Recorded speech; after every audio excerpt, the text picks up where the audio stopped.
সম্পূর্ণ নিরামিষ বাঁধাকপিতে একটা স্পেশাল মশলা দিয়ে আজ নিয়ে এসে গেছি বাঁধাকপি আলুর চচ্চড়ি রেসিপি। যে কোনো নিরামিষের দিন বা নিরামিষের দিন না হলেও ভাতের সঙ্গে বা রুটি লুচি পরোটার সঙ্গে খাবেন, দারুণ টেস্টি লাগবে। এখানে আপনারা দেখেই বুঝতে পারছেন হয়তো যে বাঁধাকপির তরকারিটা কতটা লটপটে বা মাখো মাখো হয়েছে আর দেখতে কত টেস্টি লাগছে। আমার মনে হয় আগে যত ধরনের নিরামিষ বাঁধাকপি রেসিপি বানিয়ে খেয়ে থাকবেন, এইভাবে একবার রান্না করার পর সবথেকে এটাই বেস্ট রেসিপি মনে হবে। নমস্কার বন্ধুরা, শকুন্তলা রান্নাঘরে আপনাদের স্বাগত।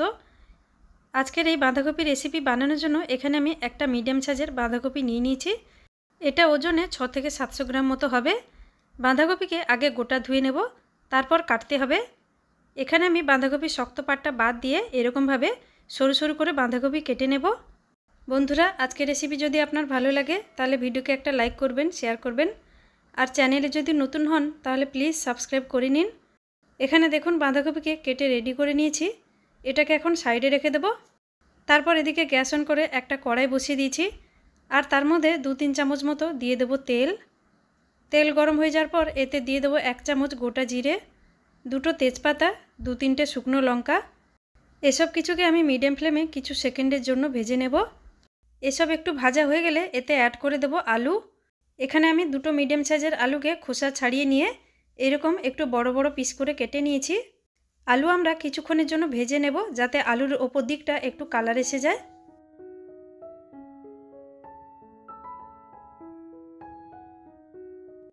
আলু একটু ভাজা হয়ে গেলে এবার এতে থেতো করা আদা দিয়ে দেব।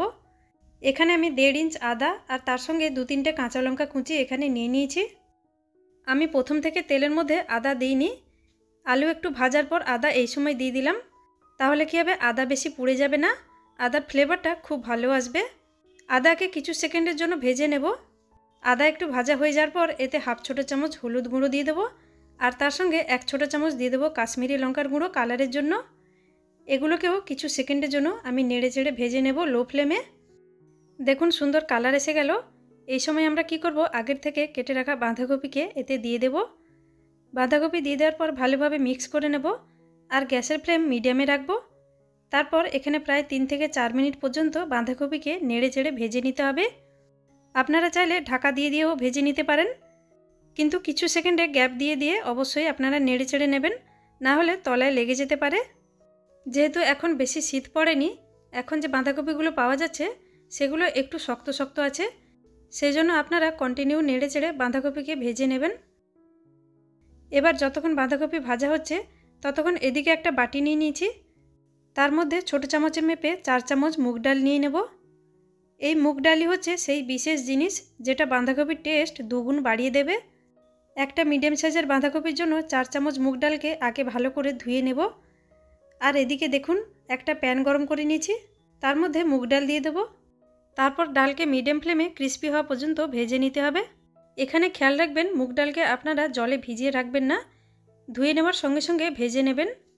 এবার এখানে দেখুন মুগ ডাল ভাজা হয়ে গেল, একেবারে ক্রিস্পি হয়ে গেছে, মানে মচমচে হয়ে গেছে আর একটু লাল লালও হয়ে গেছে। এবার মুগ ডাল একটু ঠান্ডা করে নেব। একটু ঠান্ডা হয়ে যাওয়ার পর মুগ ডালকে একটা গ্রাইন্ডার জারে দিয়ে দেব। তারপর এটাকে একটু গোটা গোটা রেখে গ্রাইন্ড করে নেব। খেয়াল রাখবেন এটাকে একেবারে পাউডার করে ফেলবেন না, ডালটাকে শুধু হালকা একটু চালিয়ে নেবেন, মানে মুগ ডাল 2-3 পিস হয়ে যাবে সেই রকমভাবে পিষে নেবেন। দেখুন এরকমভাবে গোটা গোটা থাকবে। এবার এটাকে সাইডে রেখে দেব।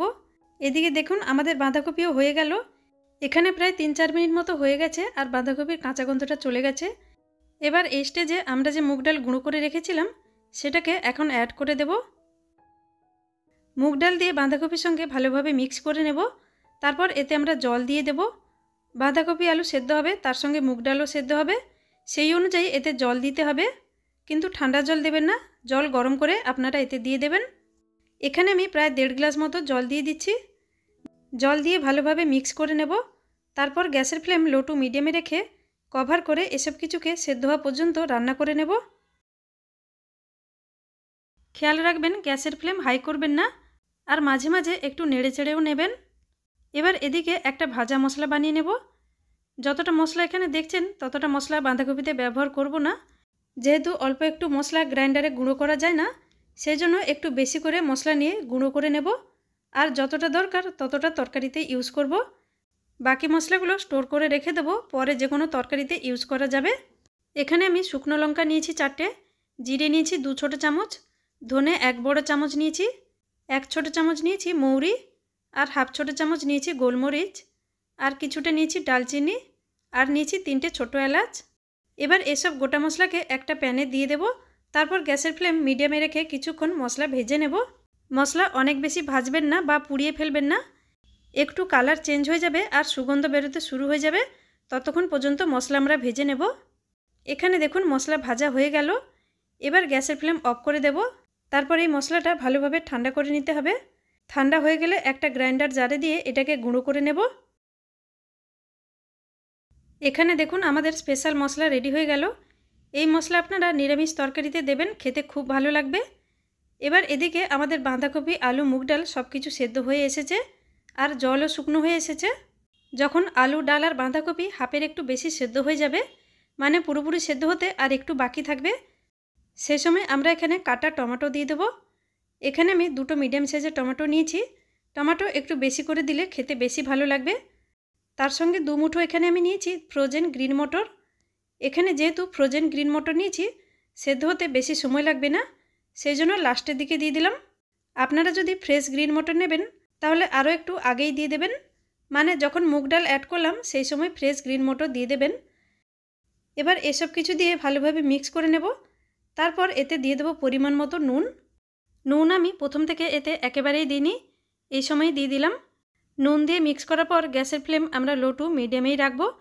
তারপর ঢাকা দিয়ে আরও কিছুক্ষণের জন্য সব কিছু সেদ্ধ করে নেব। যতক্ষণ সেদ্ধ হচ্ছে ততক্ষণ মাঝে মাঝে কভার খুলে নেড়ে চেড়ে নেবেন, না হলে তলায় লেগে যেতে পারে।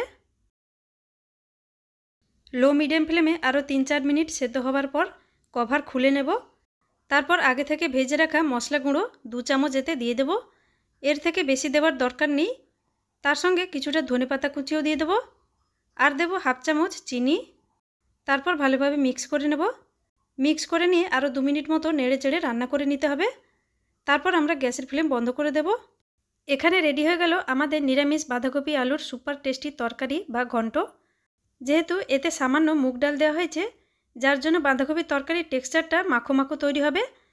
যাতে এটা আপনারা ভাতের সঙ্গেও খেতে পারেন, রুটি পরোটার সঙ্গেও খেতে পারেন, দারুণ লাগবে। আর এখানে দেখুন আলু খুব ভালোভাবে সেদ্ধ হয়ে গেছে আর বাঁধাকপিও ভালোভাবে সেদ্ধ হয়ে গেছে, কিন্তু একেবারে গলে যায়নি। এখানে আমাদের তরকারি একেবারে রেডি হয়ে গেল। তাহলে আপনারাও এইভাবে একবার বানিয়ে নিন, আর কেমন হয়েছিল আমাকে জানাতে ভুলবেন না। আজ তাহলে এই পর্যন্ত, চলে আসবো আর একটা অন্য কোনো রেসিপি নিয়ে। ততক্ষণ ভালো থাকবেন, সুস্থ থাকবেন। Thanks for watching.